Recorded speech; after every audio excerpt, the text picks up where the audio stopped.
Hello friends, welcome back to channel NEET Biology Expert. I am Dr. Parveen. In this lecture series, we are studying Class 12 Biology, Chapter 2, Sexual Reproduction of Flowering Plants. In this particular lesson, we are going to study about pollen-pistil interaction. Fine. So, when we study about the sexual reproduction in flowering plants, this particular chapter, it has been divided into three broad categories. That means the events which occur in the reproduction of a flowering plants has been categorized in three broad category groups. Okay, so they are pre-fertilization events, double fertilization, and post-fertilization events. So what are pre-fertilization events? That is a structure of a flower, how the male, female parts will be there. Okay. So what is a pollen grain, how it will be produced, and what is an embryo sac, how it will form, and what is pollination, what are the different types of pollination. So these are all the different topics we have already covered under the pre-fertilization events. So the last part of the pre-fertilization event is the pollen-pistil interaction, which we are going to see in this particular lesson. Right. So the first one, what is the definition for the terminology pollen-pistil interaction? It is a group of events that occurs from the deposition of the pollen grain on the stigma to the entry of the pollen grain into the ovule. So it is not a single step, single event. It is a group of events. It is a sequential steps. Okay, so what happens here? So when a plant releases pollen grains, okay, so when the anther ruptures and releases the pollen grain, okay, so during pollination, what will happen? The pollen grain come and fall over a stigma. This is the first step, right? So from the pollination, from the deposition of the pollen grain, after that, if it is a compatible pollen grain, it forms pollen tubes and it reaches the embryo sac and delivers its male gamete. So this step, all these steps, it occurs sequentially. This group of events are together called as pollen-pistil interaction, right? So it is the interaction of the pollen grains with the stigma. So some interaction is occurring here. Between whom? Between the male and the female part, of course. So that is the pollen grain and the female part, the stigma. Some interaction is occurring. That's why we call this as pollen-pistil interaction. Then why, you can ask, we can say pollen stigma interaction. Why you are telling us pistil interaction? Because when we see about the female part of a flower, this is the stigma, this is the style, this is the ovule inside the ovary. So all these parts are together called as pistil, right? So interaction occurs between pollen grain and the pistil. So that's why it's called as pollen-pistil interaction. And this process starts with pollination and ends with fertilization. Okay. So in this pollen-pistil interaction, I told you there are many events occurring. So in your textbook, if you see, it will be given as paragraphs and paragraphs, which is very difficult to understand. So what I did, I made all these events in a sequential order. So it is easy for you to understand if we study by step events. Okay. So in the pollen-pistil interaction, 6 events occurs. So the first one is pollination. Second one is compatibility of the pollen grain. Third one is germination of the pollen to form pollen tube in the stigma. Fourth one, growth of the pollen tube in the style. Fifth one, direction of the pollen tube towards the micropyle of the ovule. And sixth one, entry of the pollen tube into the one of the synergids of the embryo sac. So these are the 6 major events which occur in the pollen-pistil interaction, which we are going to see one by one in this lesson. Okay.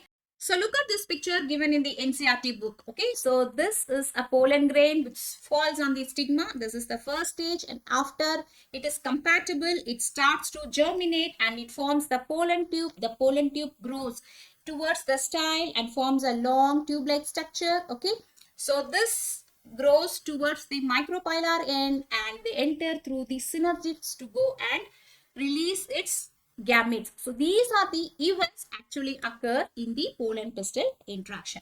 So the first one is the pollination. So we already studied in detail about pollination.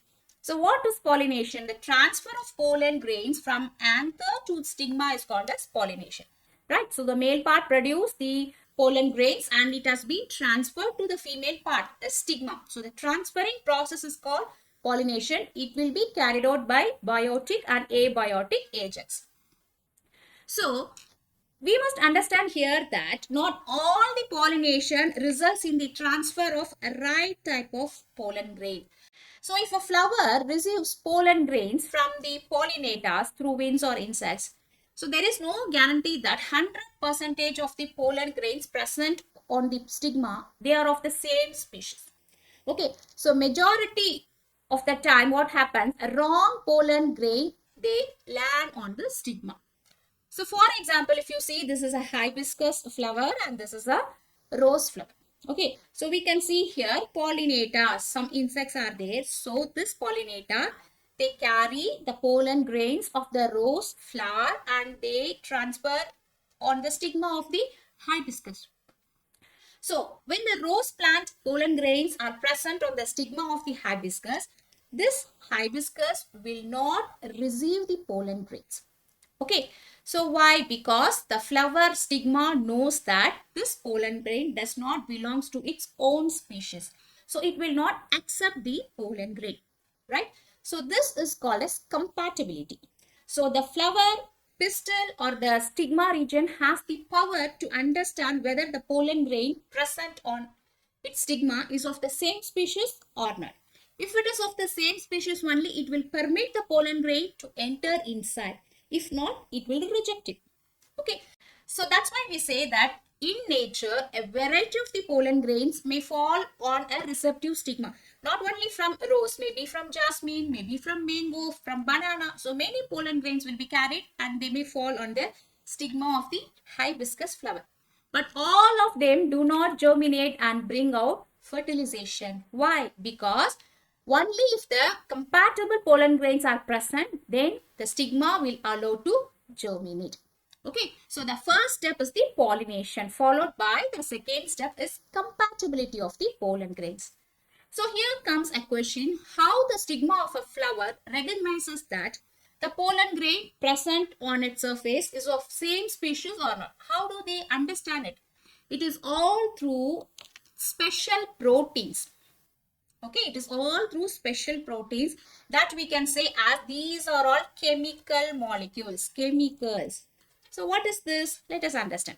See, the pistil has the ability to recognize and accept the right or the compatible pollen grain of the same species. So here we use two terminology. Right pollen grain is also called as compatible pollen grain. Similarly, wrong pollen grain is also called as incompatible pollen grain.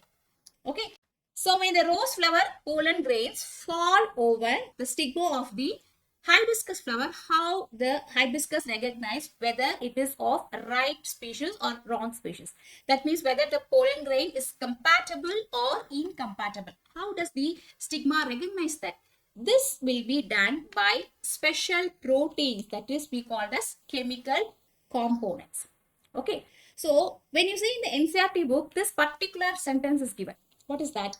The ability of the pistil to recognize the pollen followed by its acceptance or rejection is the result of the continuous dialogue between the pollen grain and the pistil. So here they say there is a continuous dialogue. That means they are talking with each other. How the pollen grain and the pistil talk with each other? They talk by means of chemical molecules. Okay, so the dialogue is mediated by chemical molecules, chemical components. So for your understanding, see, look at this picture. Okay, so I'll draw here. This is a pollen grain. Now it is present over the stigma. Okay, so here now this is a hibiscus pollen grain. This is a hibiscus stigma, right? So how the flower recognize it is of the same species or not? When the pollen grain present over the stigma, the pollen grain releases some chemical substances. They are called as some compatible protein molecules. Okay. So when they releases some chemical substances, this stigma part, it tries to recognize it, whether it is of our species or not. Okay. So look at the picture here. This is the down part of this yellow color is the pollen grain. So when it falls over the stigma, it releases some chemical messengers, signaling molecules, proteins. They are all proteins. Okay, this blue color. So these proteins, they they enter the top part of the stigma. So on the stigma, there is also some receptor for the protein. If these receptors and the protein, they matches like a lock and key mechanism. If it matches, then the stigma gets activated and some cyclic chemical events occurs inside the stigma. Okay. And it releases out water and some enzymes. That means it gives a positive signal to the pollen grain. Okay, understand, very simple. The pollen grain, after it falls over the stigma, it is asking the permission for the stigma. Knock, knock, knock. I have come. Please open the door. Like this, some signal it is asking. Okay. So how? Through secreting some proteins. So after recognizing, okay, this protein is of our species type. So then the stigma releases a response molecule. It could be either water or enzymes or some proteins. Okay. This response is a positive response to the pollen grains. Yes, you are permitted. Please comment like that, some positive response. Okay. So this event is called as compatibility. So if the pollen grain is not hibiscus, if this is rose or jasmine, so when it releases its protein, the stigma checks whether it is of same species.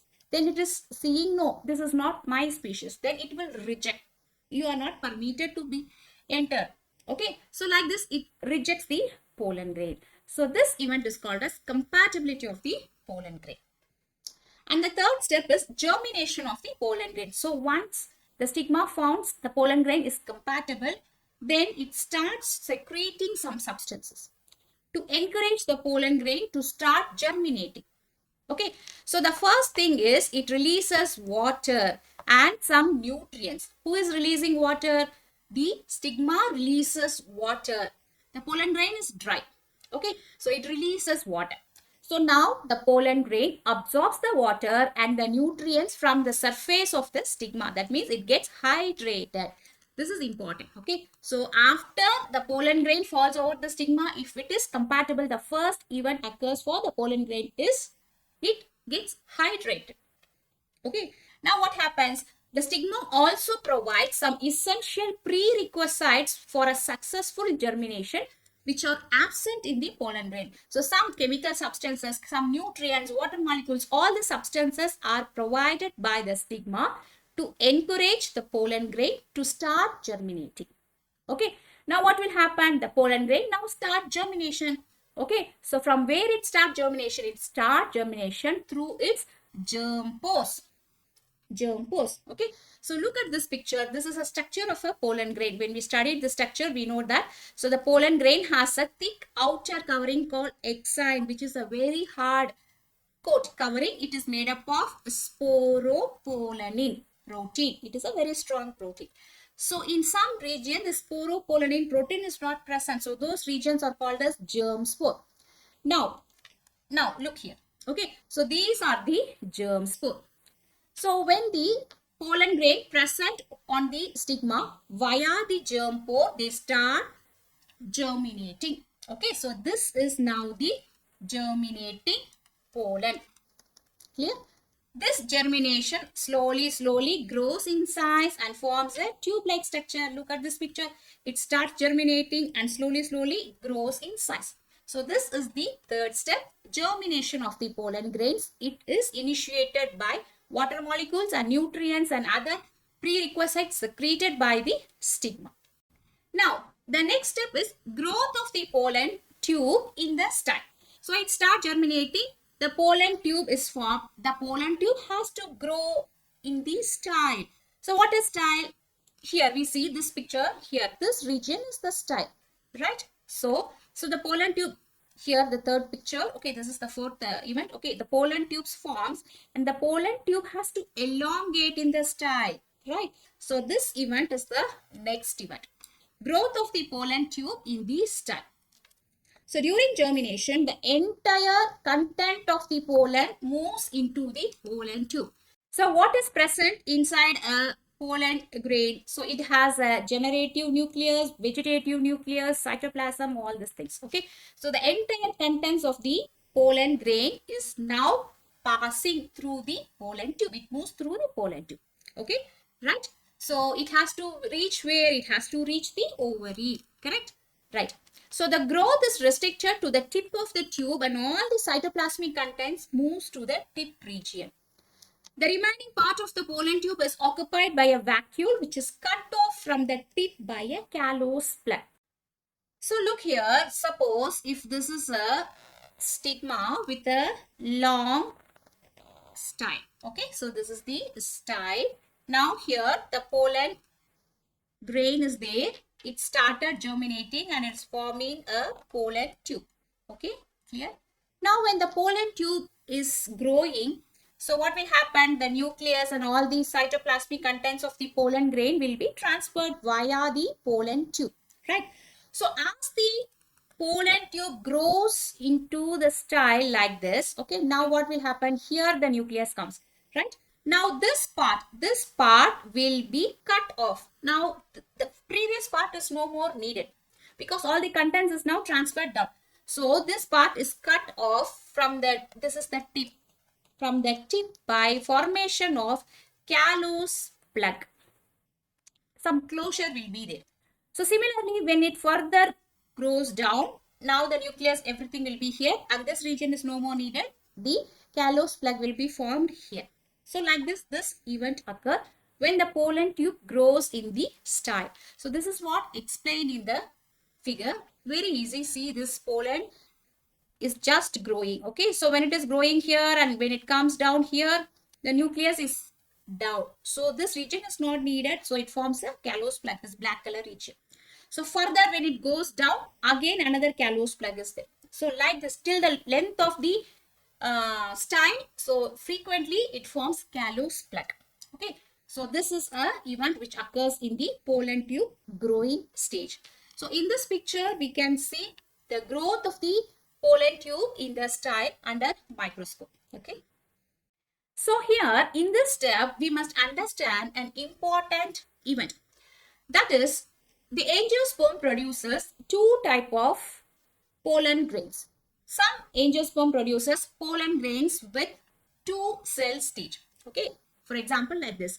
Some pollen grains are shed at the two cell stage. That means one is the vegetative cell and another is the generative cell. Similarly, some angiosperm, they produces the pollen grains of three cell stage. This is one cell and these are the two male gametes. This is the three cell stage. Okay. So either this or this. In either form, the pollen grains will be released out. From where? See, this is the anther, right? In the anther, present microsporangium. In the microsporangium, pollen grains are produced. So when the anther ruptured, in majority of the angiosperms, it will be of this two cell stage. Clear? So when the anther ruptures, when the pollen grains released out, those pollen grains, they are of two cell stage in majority of the angiosperms. In some angiosperms, it will be three cell stage. That's what we are telling. Okay. So if the pollen grain is of two cell stage, what will happen? So when this pollen grain now gets pollinated, that means it goes and sits over a stigma. Okay. And it is a compatible stigma, then it starts germinating and it starts producing pollen tube. So when the pollen tube is forming in that stage, okay, this generative nucleus, it divides mitotically. It undergo a cell division mitotically and form two male gametes. Clear? Now see here 1, 2, 3. Now it becomes three cell stage. Okay. So if the anther releases pollen grain of two cell stage, after the pollen grain germinates on the stigma and starts producing pollen tube, inside the pollen tube, it undergoes one more cell division, mitotic division, and form three cell stage. If the anther releases pollen grains of the three cell stage, these events will not occur and directly these three cell stage will be present on the pollen tube. Clear? Now, the fifth stage is direction of the pollen tube towards the micropyle of the ovule. Now, the pollen tube has arrived till the style. See here, the pollen tube has arrived till the style. Now, here present, what is present? The embryo sac. Okay, this is the embryo sac. We know that the embryo sac has two ends. One end is called chalazal end and another end is called micropylar end. We know all this, right? Micropylar end. An embryo has two ends. So when the pollen tube grows and comes inside the style, and when it about to reach the embryo sac, okay, so it has to penetrate the ovule, right? Then only embryo sac is present inside the ovule. So that penetration, that means the entry of the pollen tube into the ovule, it occurs in three types. The first one is called porogamy. Porogamy means the pollen tube enters the embryo sac via the micropylar end. That is called porogamy. So like this in this picture. See here, the pollen tube is entering the embryo sac via the micropylar end. Okay. And the second one is the pollen tube. When it enters through the chalazal end. Like this. It enters through the chalazal end. This type of entry is called as chalazogamy. Clear? And third type of entry in the ovule is it enters through the integuments. What is integument?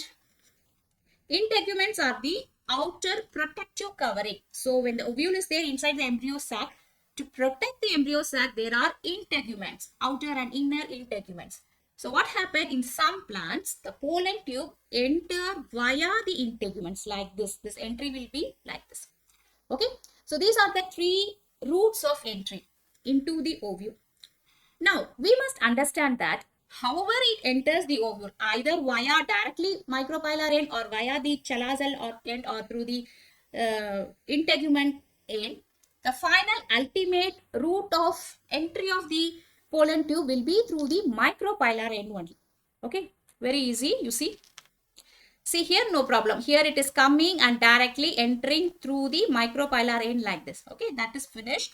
And majority of the angiosperms, they do by porogamy. That means through the micropylar end only. Okay, in some plants, what will happen? Though it enters via the chalazal end, penetrates via the chalazal end, then again it takes a position, turn around, and again it goes through the micropylar end only. Okay, clear? So though it enters via penetration via chalazal end also, then the pollen tube changes its direction and goes to the embryo sac via the micropylar end. Similarly, in the third, mesogamy, you see, though it enters through the, look here, though it enters through the integuments, penetration is through the integuments, then again it makes a U-turn and goes through the micropylar end. Why always like this? Okay, because they present a structure called filiform apparatus which guides the pollen tube. Come, your heroine is here. So you have to come through this way like this. It guides the pollen tube towards the micropylar end. Okay, so this is the direction of the pollen tube towards the micropylar end of the ovule.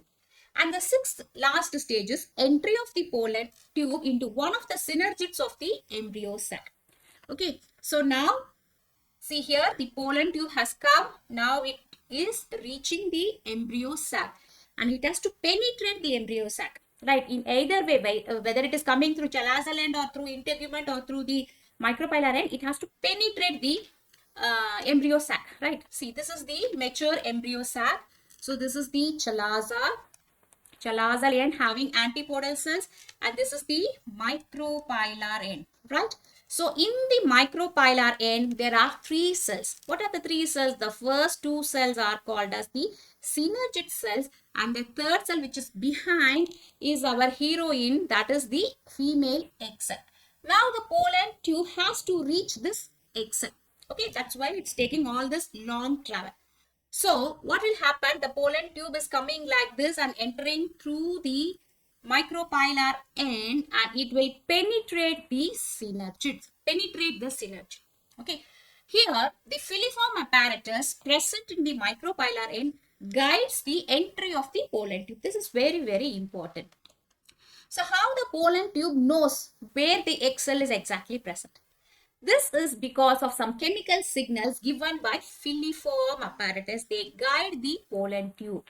How they guide? Because of releasing chemical substances. Those chemical substances attracts the pollen tube towards the filiform apparatus. So the filiform apparatus is present over the synergids, right? Finger-like projections.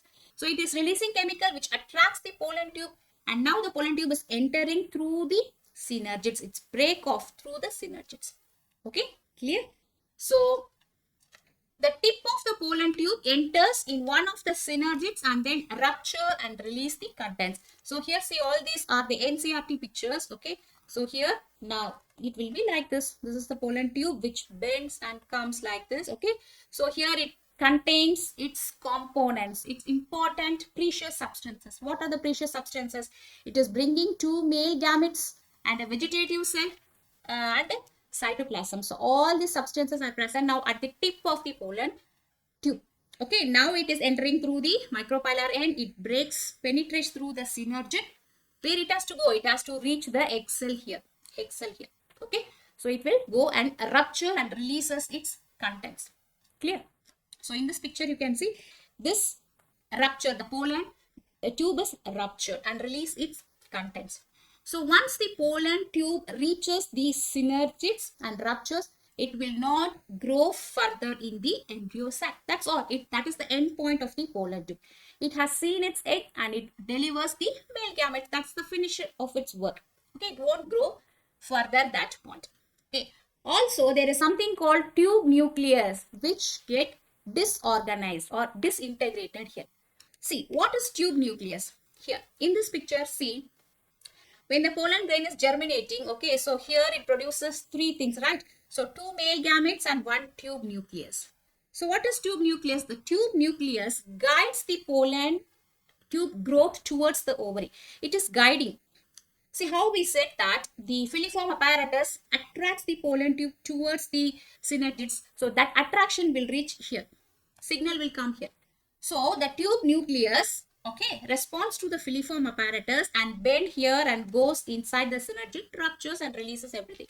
So, after the job is done, the tube nucleus is not at all needed now. So, only two male gametes are entered inside and with some cytoplasmic contents. Clear? So, the next step will be fertilization of the gametes only. So, this is the sixth step. So far we have seen 6 stages. Okay. So, all these events are together called as pollen-pistil interaction. So, how these events are occurring? They are occurring 100% through the chemical signaling molecules. That is, they are occurring through chemotropic substances. So, the pollen and pistil interaction, the entry of the pollen grain, everything occurs through the chemical signaling molecules. Okay, right? So, if you see here you see different. So, even on one stigma, if many compatible pollen grains are present, all the pollen grains, if it is compatible, they are allowed to grow. They will germinate and they form the pollen tube. They go and does the release of the male gametes in different regions of the ovules. Okay, clear? So, this is how the pollen-pistil interaction occurs. Right. So, this pollen germination we can see under microscope. That means the pollen grains can be induced to germinate in a synthetic medium. So, for this synthetic medium, we can use sucrose, that is the sugar solution. Okay, and 10% sugar solution we can use to induce the pollen grain germination artificially in vitro. That means in the lab condition. Okay, not inside the plant, in the lab condition. So, how we can do this? You take a clean glass slide, microscope slide, and dust some pollen from any flower, okay, pollen grains, and add 10% sucrose. Okay, so leave this for about 15 to 30 minutes. So in 15 to 30 minutes, what will happen? The sucrose molecules will be absorbed by the pollen grain and start germinating. So this is exactly like a duplication of how when the pollen grain, if it is present over a stigma, if it is compatible, the stigma releases sugar, water molecules, nutrients. By absorbing the water, it starts germinating. Similarly, such thing we are mimicking artificially in vitro. Okay. So, after absorbing the sucrose, the pollen grain starts germinating. So, we can see this under low power 10x microscope. So, it will be like this. You can see here, this is a pollen grain. These are the pollen grains which forms the pollen tubes, germinated pollen grains. So, like this, we can see under the microscope also. Okay.